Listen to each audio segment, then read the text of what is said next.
ಈಗ ಎತ್ತರಸವನ್ನು ಪ್ರತಿಭಟನೆ ಮಾಡೋದಿರಿ ನೀವು ಇವತ್ತು ಪ್ರತಿಭಟನೆ ಒಂದು ಯಾವುದಕ್ಕೆ ಮಾಡೋ ಕಾರಣ ಅಂದ್ರೆ ಮೊನ್ನೆ ಒಂದು ಘಟನೆ ನಡೀತದೆ ಶನಿವಾರ ದಿನ ಶನಿವಾರ ಇಲ್ರಿ ಶನಿವಾರ ಸಾಯಂಕಾಲ ಏನೋ ಒಂದು ಒಳಗೆ ಕಿಡಿಗೇಡಿಗಳ ಬೆಂಕಿ ಹಚ್ಚರು ಕ್ಲಾಸ್ ರೂಮ್ದಾಗ ತಳಿ ಒಂದು ಘಟನೆ ನಡೆದೈತಿ.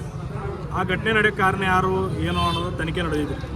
ಆದ್ರೆ ಒಂದಿಷ್ಟು ವ್ಯಕ್ತಿಗಳು ಇಲ್ಲಿರೋಂಥ ದಲಿತ ಮುಖಂಡದಂಥ ಬಾಬಣಿಯವರು ಕುಂಡ್ಲಿಗೆ ಬಾಬಣಿಯವ್ರ ಮ್ಯಾಗ ಆರೋಪ ಮಾಡೋದಾಗಲಿ ಇಲ್ಲಿ ಆರೋಪ ಮಾಡೋದಾನು ಮಾಡೋದಿರಿ. ನಾವೇನಂತೀವಿ ಪೊಲೀಸ್ ಇಲಾಖೆ ಅದನ್ನು ತನಿಖೆ ಮಾಡಿದ್ವಿ.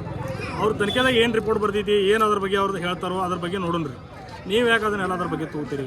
ಆಮೇಲೆ ಅವ್ರು 6 ತಿಂಗಳೈತಿ ಇಲ್ಲಿ CCTV ಕ್ಯಾಮ್ರಾ ಕುಂಚಿರ ಅಂತೇಳಿ ಕನ್ನಡ ಶಾಲೆಯಲ್ಲಿ ಲೆಟರ್ಗಳು ಕೊಟ್ಟಿದ್ದಾರೆ ರೀ, ಮೇಲ್ಮನವಿ ಮಾಡಿದಾರೆ ರೀ, ಎಲ್ಲ ಮಾಡ್ರೂ ಕುನ್ಸುಲಾಗಿರಿ. ಆದ ಕುನ್ಸುಲಾದ ಕಾರಣ ಅಲ್ಲಿ ಅನೈತಿಕ ಚಟುವಟಿಕೆಗಳು ಕುಡಿಯೋದಾಗಲಿ ಅಲ್ಲಿ ಕಂಪೌಂಡು ಹೊಡೆದಾರ ರೀ. ಯಾರೋ ಕಾಂಟ್ರಾಕ್ಟರ್ ಹೊಡೆದ್ರು, ಯಾರು ಅಧಿಕಾರಿಗಳು ತಪ್ಪಿತ್ತು ಅದು ಕಾಂಟ್ರಾಕ್ಟರ್ ಏನಾದ್ರೂ ಅದು ಕಂಪೌಂಡ್ ಯಾರು ಕಟ್ತಾ ಇಲ್ಲ. ಒಳಗೆ ಜನ ಹೋಗಿ ಬರ್ತಾರೆ, ಕಿಡಿಗೇಡಿಗಳು ಹೋಗಿ ಬರ್ತಾರೆ. ಹೋಗಿ ಬಂದ ಬೆಳಕ ಅಲ್ಲಿ ಏನ್ರಿ ಚಟುವಟಿಕೆಗಳು ಮಾಡೋ ಕಾರಣ ಇವರು CCTV ಕುನ್ಸರ್ ಅಂತೇಳಿ ಒಂದು ಕೇಳಿದಾರೆ. ಕೇಳಿದಕ್ಕೆ ಮೊನ್ನೆ ಅದು ಘಟನೆ ಇದ್ದವ್ರು ಇವ್ರ ಮ್ಯಾಗ ಹಾಕಿ ಅದನ್ನ ಇದು ಆರೋಪನ ಹೊರಸದಾರೆ. ಅದಕ್ಕೆ ನಾವು ಇವತ್ತು ಪಂಚಾಯತ್ ಮುಂದೆ ಕೊಂಡು ಕಾರಣ ಏನಪ್ಪ ಅಂತಂದ್ರೆ ಸುಮಾರು 2 ಗಂಟೆಗೆ ಕೂತಿದ್ವಿ. ಈಗ ಸಾಯಂಕಾಲ 5-6 ಗಂಟೆಗೆ ಅಧಿಕಾರಿಗಳು ಬಂದ ವಿಡಿಯೋ ಅವರಾಗಲಿ ಅದನ್ನು ಸ್ಪಂದನೆ ಮಾಡಿದವರು.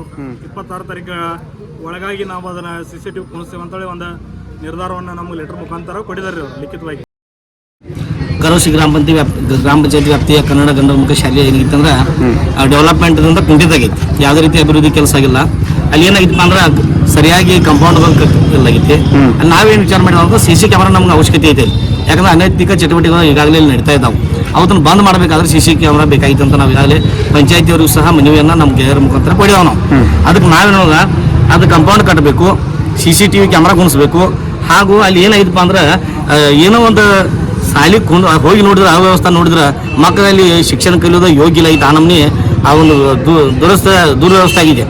ಶಾಲೆ ಸೋರೋದಾಗಲಿ ಕಟ್ಟಡಗಳು ಶಿಥಿಲ ವ್ಯವಸ್ಥೆ ಆಗಿದಾವು. ಮತ್ತು ಇದಕ್ಕೆ ಶತಮಾನದ ಒಂದು ಶಾಲೆ ಐತದ.